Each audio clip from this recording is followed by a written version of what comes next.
স্বাগতম জানাইছো আমাৰ চেনেলৰ অইন এটা ভিডিঅ'লৈ। চেনেলটো যদি এতিয়ালৈকে সাবস্ক্ৰাইব কৰা নাই আপোনালোকে সাবস্ক্ৰাইব কৰাৰ লগতে কাষতে থকা বেল আইকনটো টিপি দিবলৈ নাপাহৰিব।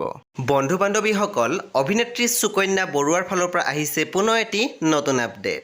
যেহেতু বৰ্তমান ৰঙালী বিহুৰ প্ৰগ্ৰাম সকলো ঠাইতে চলি আছে, আমি দেখিবলৈ পাইছো অভিনেত্ৰীগৰাকী উপস্থিত আছিল মৰিগাঁও নগৰ ৰঙালী বিহু সন্মিলনত।